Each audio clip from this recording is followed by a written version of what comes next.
அண்மை செய்தி. கஞ்சா வைத்திருந்ததாக தொடரப்பட்ட வழக்கில் யூடியூபர் சவுக்கு சங்கரின் நீதிமன்ற காவல் ஜூன் 5ஆம் தேதி வரை நீடிக்கப்பட்டிருந்த நிலையில் மதுரை போதைப்பொருள் தடுப்பு சிறப்பு நீதிமன்றம் உத்தரவு பிறப்பித்திருக்கிறது. விசாரணையின் போது காவல்துறையினர் என்னை துன்புறுத்தவில்லை என சவுக்கு சங்கர் தெரிவித்திருக்கிறார். அது பற்றிய மேலும் விவரங்களை செய்தியாளர் மாரிச்சாமி விவரிக்க கேட்கலாம். வணக்கம் மாரிச்சாமி, செய்தி குறித்த விவரம். கஞ்சா வைத்திருந்ததாக தேனி போலீசாரால் வழக்கு பதிவு செய்யப்பட்டு சிறையில் இருந்த சவுக்கு சங்கர், யூடியூபர் சவுக்கு சங்கர் காவல் அதாவது போலீஸ் காவலில் எடுத்து 2 நாட்கள் விசாரிப்பதற்கு மதுரை மாவட்ட நீதிமன்ற வளாகத்தில் உள்ள போதைப் பொருள் தடுப்பு சிறப்பு நீதிமன்றம் உத்தரவு பிறப்பித்திருந்தது. அந்த 2 நாள் போலீஸ் காவல் விசாரணை முடிவடைந்து சவுக்கு சங்கர் நீதிமன்றத்தில் இன்று தற்போது ஆஜர்படுத்தப்பட்டார். அப்பொழுது அவர் நீதிபதி முன்பு, அதாவது 2 நாட்கள் போலீஸ் காவல் முடிவடைந்திருக்கிறது.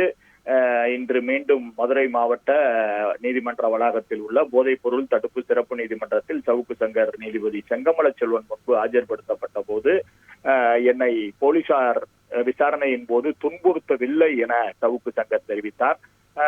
அதைத் தொடர்ந்து வாதங்கள் வைக்கப்பட்டது. அதைத் தொடர்ந்து நீதிபதி அவருடைய நீதிமன்ற காவலை, சவுக்கு சங்கரின் நீதிமன்ற காவலை ஜூன் 5ஆம் தேதி வரை நீடித்து உத்தரவு பிறப்பித்திருக்கிறார். நீதிமன்றத்திற்கு பலத்த போலீஸ் பாதுகாப்புடன் சவுக்கு சங்கர் அழைத்து வரப்பட்டார். துப்பாக்கி போலீஸ் பாதுகாப்பு மற்றும் பெண் போலீஸ் அதிகமாக பாதுகாப்புக்கு அழைத்து வரப்பட்டிருந்தனர். ஏனென்றால் அவர் பெண் போலீசாரை அநாகரிகமாக பேசினார் என்றெல்லாம் வழக்கு தொடரப்பட்டிருந்தது. அதனால் அவருக்கு பெண் போலீசார் பாதுகாப்பு அதிகமாக கொடுக்கப்பட்டிருக்கிறது. அதே போலதான் இன்றும் பெண் போலீசார் அதிகமான பாதுகாப்பிற்கு வந்திருந்தார்கள்.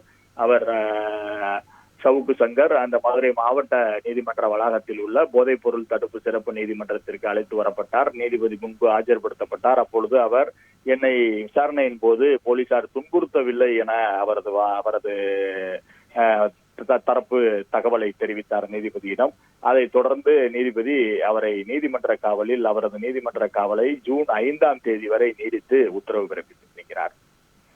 விரிவான விவரங்களுக்கு நன்றி மாரிச்சாமி.